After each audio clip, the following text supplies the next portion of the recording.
Hello everyone, welcome to today's Q&A session. So today comes from Terry, who asks, Yoon, I'm really concerned about this, so I do hope you can answer my question. So I leave in January for the Navy, and I was wondering whether I'm on a ship or not. Does the Navy offer classes to take for college? Like, do they offer courses that you can count as college credit? So if you have a question, leave it in the comment section down below. I do read every single comment, and at one point I will respond back to every single question. Video format like this, or I'll type it up and send it to you. So when I first talked to my recruiter, he was a chief. He's now a senior chief. I don't know if he quite made master chief yet, but I don't think you can make master chief that quick. I'm sure some people can. I remember sitting down and I said to him, hey, do you think it's realistic for me to get a 4-year degree, a bachelor's degree, within 4 years in the Navy? Now, I have prior college credits, college experience, right? I'm pretty close to an associate's. He didn't know that at the time, and he looked at me with a straight face and he said yes. And I am telling you with a straight face, the answer to that question is absolutely no, but it's possible. There's the slightest chance. If you get very lucky, you go to a place where it's cake, which is probably not going to happen. So I want you to anticipate for the worst, right? Like being on a ship where you're working 14, 15 hours a day, right? I want you to anticipate for that. I would say within a 4-year degree, if you're lucky, you can get an associate's. Within a 5-year contract and a 6-year contract, associates is what you should aim and stride towards. 3 quick things before I dive in a little bit deeper. So number 1, whether you go onto a ship or not is based on your job, your rate. Okay, and even so, depending on your rate, it very heavily depends on luck, whether you go to your shore command your first time around, or whether you are going to go to a ship for your full 4, 5, or 6 years of your contract. Okay, it's very dependent on luck. Number 2, some ships do offer college credits or college courses, like mine, a carrier, USS Abraham Lincoln, does offer college credits. I've taken math, right, and I've benefited through that, and I highly recommend you take college classes when you can, if you can, when you are in the Navy, if it's taught within the ship. It's very easy. I can't give you the exact details because I just don't think I can. But I highly recommend it. It's just easy credits, guys. Number 3, other programs are there, right? If you are attending a military recommended, military friendly colleges, okay, they are very lenient with you when you are in the military compared to colleges that are not very military heavy or military friendly. Okay, one of my best friends in the Navy takes college classes like there's no tomorrow, like 2, 3 classes each semester. He's very aggressively into this thing. Okay, 5-year contract. Then let me remind you, I think he's gonna get out with an associate. So he has seen a lot of benefits by leaning more into military-friendly colleges.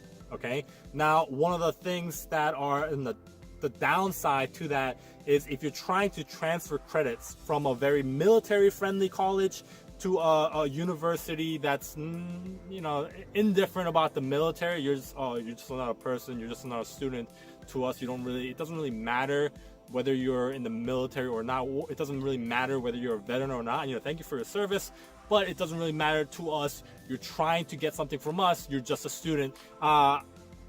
I've seen the college credit worth, right? You for example, all your military experience in a military-friendly college might be worth 20, whereas in another university that's indifferent about the military, it might be worth 5. So there is a big difference there. Now, Terry, when you rank up, right, when you make, I'm a petty officer 3rd class, rank within the military does also count towards college credits. Some of the stuff that you do in the military that's mandatory training, like firefighting, or if you go to security, it count towards criminal justice college classes, right? Because some of the things that they teach is very relevant to something that you can apply in college and also in real life, right? So all your training within the military, depending on what route you take, what job you take, what your luck outcome is, depending on, when you are in the military, where the big Navy just decides you kind of, the different things that they throw at you, it might play into your favor, and a lot of stuff might count towards college credits, right?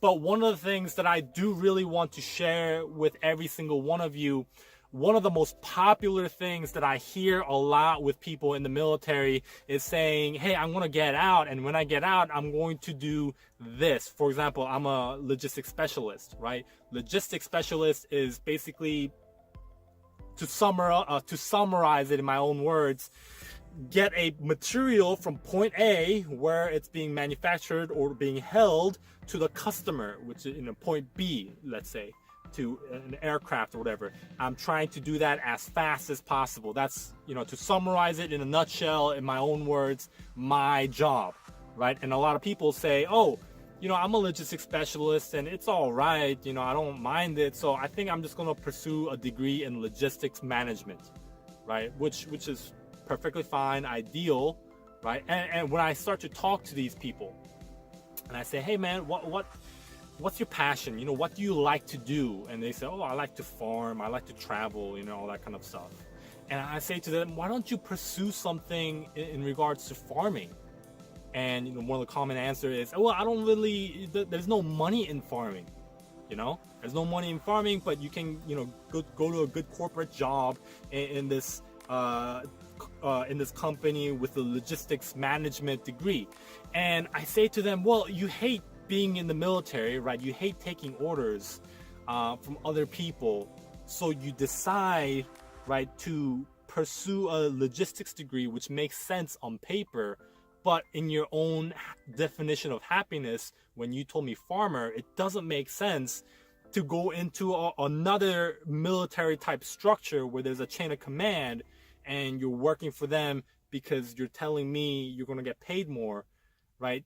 In my opinion, from my own perspective, if you want to be a farmer, whether you want to be a farmer, rapper, artist, whatever the case may be, pursue that as a degree compared to whatever you think makes more money. That's what I'm trying to say.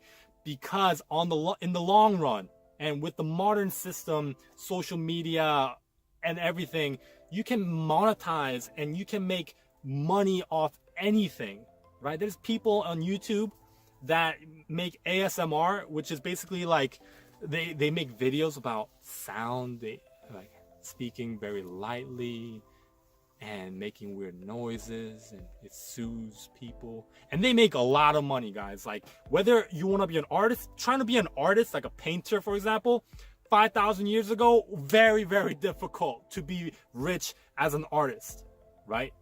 But modern day, you could, if your whole YouTube channel or Instagram is based on like a time lapse of a crazy art, you can make millions of dollars, right? So don't really worry about, oh, how much money am I going to make, right? Pursue what you love to do, right? And that's from my opinion and my recommendation to you. Pursue what you want to do and find ways to monetize and make money along the way. And in my opinion, you're going to make more money doing the thing that you love compared to working a 40 hours a week job just because you say, oh, they make a lot of money on paper. So that's my opinion. Hope that helps, Terry. Thank you for watching. Hope you have a great Navy day.